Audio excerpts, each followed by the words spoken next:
What do you mean by a theory? What are the theories of teaching? Describe them in detail. OR. Give the classification of theories of teaching. Why are these theories needed? Meaning of theory. Theory is an abstract or generalizing thinking, or the results of such thinking. The word has roots in ancient Greek, but in modern use it has taken on several different related meaning. A theory is not the same as a hypothesis. A theory provides an explanatory framework of some observation, and from the assumptions of the explanation follows a number of possible hypotheses that can be tested in order to provide support for, or challenge the theory. A theory can be a body of knowledge which may or may not be social with particular explanatory models.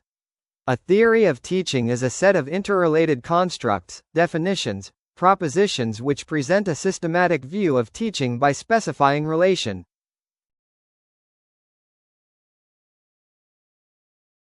Need for a theory of teaching. By using teaching theory, teaching objectives can be successfully achieved. The teaching theories produce effective teachers. Theory of teaching helps in developing the instructional designs. Teaching theories are needed to explain the relationship between teaching and learning and to identify the common factors. Teaching theories are required to provide the scientific basis for planning, organizing, leading, and evaluating the teaching.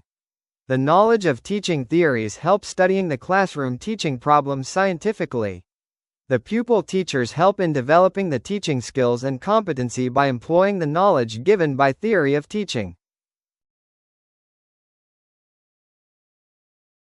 According to N.L. Gage, theories of teaching may be used to increase the understanding, prediction, and control of teaching. Teaching theory provides the knowledge about the presumptions of teaching activities which provide guidelines for organizing teaching.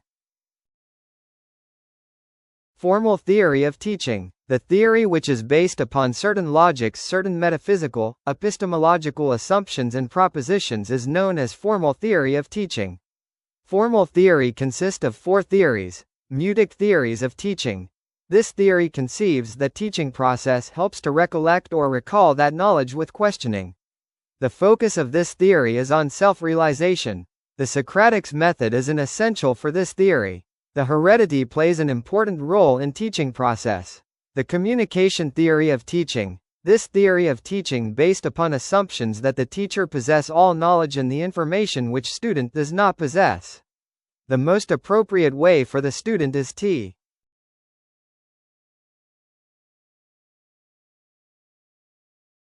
learn this knowledge that the teacher presents, explains, demonstrates and perform in the classroom. This theory further assumes that the child is like clean slate. The teacher can imprint upon it anything through his mode of communications. Therefore, it is designed as the communication practical theory of teaching. The molding theory of teaching. John Dewey is the advocate of this molding theory of teaching confined to impart the knowledge to the students. The third theory has the focus on shape, form and mold of the student's behavior. The basic assumptions about the human nature which this theory takes in consideration is that human personality is formed, shaped and molded by their environment. The mutual inquiry theory of teaching. This theory assumes that each individual has the capacity to discover new knowledge with mutual inquiry. Descriptive theories of teaching. Descriptive theories of teaching are based upon certain propositions and certain observations. Thus, theories which are based on empirical evidences and observations are called descriptive theories of teaching. The purpose of these theories is to produce the relationship and effectiveness of variables of teaching. The theories formulated by Garden and Brunner are: theory of instruction. A theory of instruction consists of a set of propositions stating the relationships between the measures of the outcomes of education and measures of both the conditions to which the learner is exposed and variables representing characteristics of the learner. Prescriptive theories. An effort has been made by E. Stones and Morris to explain the nature of teaching with the help of three types of variables.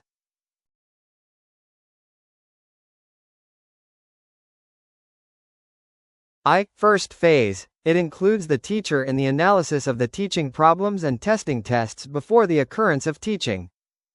Second phase. In this phase, decisions are made about the interrelationship of the variables deemed appropriate to teaching objectives. Third phase. It concerns with evaluating the effectiveness and workability of Phase 2. It consists of techniques of examination in which variables have been interrelated in second phase.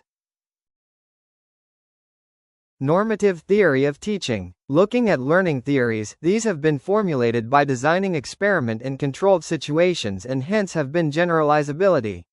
When we look at teaching theory, we see that it should have high generalizability because it is concerned with human behavior. It should be noted that more rigorous control cannot be imposed by designing experiments on human objects.